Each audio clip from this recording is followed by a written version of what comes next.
নমস্কাৰ আপোনালোকে চাই আছে ক্ৰিকেট গুৰু আছাম ইউটিউব চেনেল ভাৰত আৰু অষ্ট্ৰেলিয়াৰ মাজৰ দ্বিতীয়খন টি20ত ভাৰত ধৰাশায়ী হৈছে অষ্ট্ৰেলিয়াৰ হাতত গৌতম গম্ভীৰ সাহাব কি হৈছে ইয়ে কিয়া হৈ ৰহা হে মানে প্ৰথমখনত ইমান সুন্দৰ প্ৰদৰ্শন বেটিং আমি দেখিবলৈ পাইছিল ইমান ধুনিয়া ষ্টাৰ্ট দিছিলে ভাৰতীয় ক্ৰিকেট টিমে সেইখনটো বৰষুণৰ কাৰণে বৰবাদে হৈ গল সেকেন্ডখনত আমি দেখিবলৈ পালো সম্পূৰ্ণ এটা পৃথক প্ৰতিচ্ছবি প্ৰথমখনত যেনেকুৱা বেটিং কৰিছিলে সেকেন্ডখনত কিন্তু তেনেকুৱা একো আমি দেখিবলৈ নাপালো একমাত্ৰ অভিষেক শৰ্মাৰ বাদে বাকি বিলাক সকলো টাচ পাটৰ দৰে হৈ গল বিশেষকৈ বোলিং পিচ দিছিলে হেতুটো বাৰু সাধাৰণ কথা অষ্ট্ৰেলিয়াৰ বোলিং পিচ দিবই কিন্তু তাতো খেলিব পাৰিব লাগে এবাৰ এটো সমস্যা হৈ আহিছে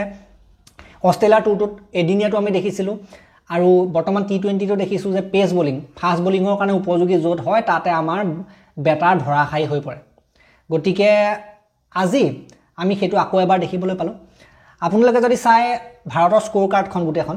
তাত দেখিবলৈ পাব অভিষেক শৰ্মা 68 ৰানটোৰ বাদে অভিষেক শৰ্মা কিন্তু নিজৰ পাৰ্টটো প্লে কৰিলে 37টা বলত 68 ৰান 8টা 4 আৰু 2টা 6 গতিকে অভিষেকে নিজৰ কাম কৰি দিলে কিন্তু বাকি বিলাকে বিশেষ একো কৰিব নোৱাৰিলে শুভমান গিল যাক নেকি স্যামসনৰ ওপৰত প্ৰায়োৰিটি দি পেলাই ওপেনিং কৰোৱা হৈছিল কিন্তু তেখেতে কিন্তু স্যামসনৰ সমান একো কৰিবলৈ সক্ষম হোৱা নাই 10টা বলত 5 ৰান কৰি তেখেত আউট হৈ যায় কোনো 4 নাই কোনো 6 নাই তাৰ পাছত স্যামসনো সেই তললৈ বেটিং কৰি একো কৰিব পৰা নাই ওৱান ডাউনত আহিও একো কৰিব নোৱাৰিলে 4টা বলত 2 সূৰ্য কুমাৰ যাদৱ প্ৰথমখনত যেনেকুৱা দেখুৱাইছিলে এইখনত একো কৰিব নোৱাৰিলে 4টা বলত 1 ৰান কৰিলে তিলক বৰ্মা 2টা বলত 0 ৰান আউট হৈ গল তিলকৰ ওপৰত আশা আছিল যদি একো কৰিব নোৱাৰিলে অক্ষৰে 12টা বলত 7 একো কৰিব নোৱাৰিলে হৰ্ষিত ৰাণাই বল খুপা খাই লৈ 33টা বলত 35 ৰান কৰিলে কিন্তু এটো পৰ্যাপ্ত নাছিলে শিৱম দুবে 2টা বলত 4 আৰু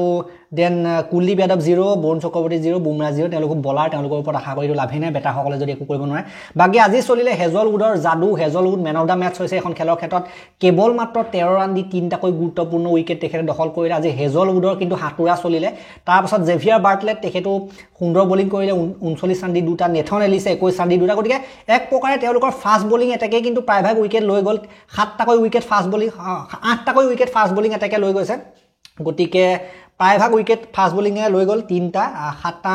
8টা উইকেটৰ ভিতৰত 8টাই সাধাৰণতে ফাষ্ট বোলিং এটাকে লৈ গল বাকিখিনি ৰান আউট হল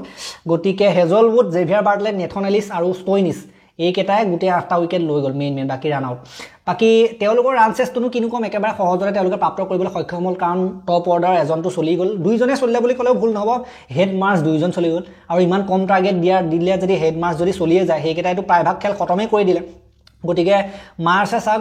26টা বলত 46 হেডে 15টা বলত 28 ইংলিছে 20টা বলত 20 ডেভিডেক মিচেল ওৱেনে 10টা বলত 14 আৰু ষ্টোইনিছে ইমান কষ্ট কৰিবলগে প্ৰয়োজন নহল আৰু অলপ ৰান লাগিছিল এখন খেল যদি জিকিবলৈ হ'লহেতেন ভাৰতক কমসে কম 180 190 লাগি 180 কমসে কম লাগিছিলে 6টাকৈ যেহেতু উইকেট গৈছে আৰু আমি যদি ক'বলৈ যাওঁ আৰু যেহেতুকে উইকেট আহিবলৈ আছিল তেওঁলোকৰ ভাল বেটাৰো বেটিং কৰি আছিল ষ্টোইনিছ আউটে নহল গতিকে আৰু অলপ ৰান হিফালে লাগিছিল গতিকে কি কম ভাৰতক বুমৰাহে 2টা কুলদীপ যাদৱে 2টা বৰুণ চক্ৰৱৰ্তীয়ে 2টা ললে বোলিং বাৰু ওকে টাইপৰে আছিল উইকেট লৈ দিছে বোলিংৰ ফালৰ পৰা উইকেট লৈ দিছে কিন্তু আজি কিন্তু কমপ্লিটলি বেটিং ফেইলিয়াৰ বুলি ক'ব লাগিব কমপ্লিটলি বেটিং ফেইলিয়াৰ বেটিংটো ভাল নহলে বেটিংটো ভাল হোৱা হলে আজি আমি হয়তো জিকিলোহেতেন এটো একদম খাটাং ক'ব পাৰো বোলিং ভালে হৈছিল বেটিংটো দৰকাৰ আছিল কিন্তু হৈ যায় কেতিয়াবা হৈ যায় বুলি ক'ব লাগিব ক্ৰিকেটত হৈ যায় খেল স্পৰ্টছত হৈ যায় স্পৰ্টছত জিটি হৈ যায় আৰু অষ্ট্ৰেলিয়াৰ নিচিনা এটা টিম সৰুখুৰা টিম নহয় নিজৰ ঘৰত খেলিছে হোম এডভান্টেজটো থাকিবই হোম এডভান্টেজৰ ফালৰ পৰা তেওঁলোকে ইমানখিনি কৰিছে এটো মানিব লাগিব যে ফাষ্ট বোলিংৰ কাৰণে বেছি হেল্পফুল পিচ দি পেলাই এখিনি কৰিছে কিন্তু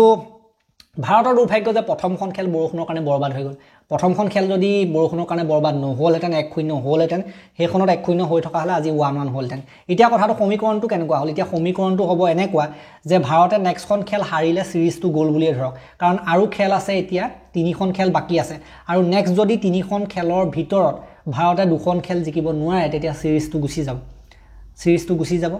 2-2 আকৌ তেতিয়াও 2-2 হে হ'ব লাষ্ট 3খনৰ ভিতৰত 3খনে জিকিব লাগিব ভাৰতে এটো সিৰিজ জিকিবলৈ হলে যেটো নেকি ভাতৰ লগত পানী খোৱা কথা নহয় সহজ কথা নহয় এখন খেলা হৰাৰ পাছত বাকি 3খন একেৰাহে জিকাটো যদি প্ৰথমখন জিকি থাকিলেহেঁতেন তেতিয়া প্ৰেছাৰটো অলপ কম থাকিলেহেঁতেন কিন্তু এটো সিৰিজৰ ক্ষেত্ৰত বৰ্তমান সময়ত কমপ্লিট প্ৰেছাৰ সম্পূৰ্ণ প্ৰেছাৰ কিন্তু ভাৰতৰ ওপৰত বৰ্তমান সময়ত থাকিব কাৰণ এখন খেল হৰাৰ লগে লগে সিৰিজ গ'ল বুলিয়ে ধৰক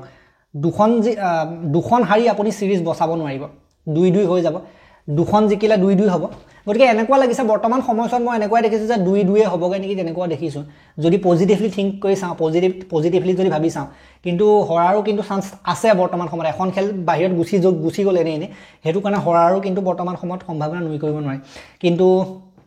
আশা কৰিছোঁ নেক্সটখনত ভাৰতে কামবেক কৰক নেক্সটখনত কামবেক কৰিলে সিৰিজটো আৰু ভাল লাগিব চাই নেক্সটখন খেল আছে 2 নৱেম্বৰ তাৰিখে আছে অষ্ট্ৰেলিয়া ইণ্ডিয়া সেইখন থাৰ্ড টি20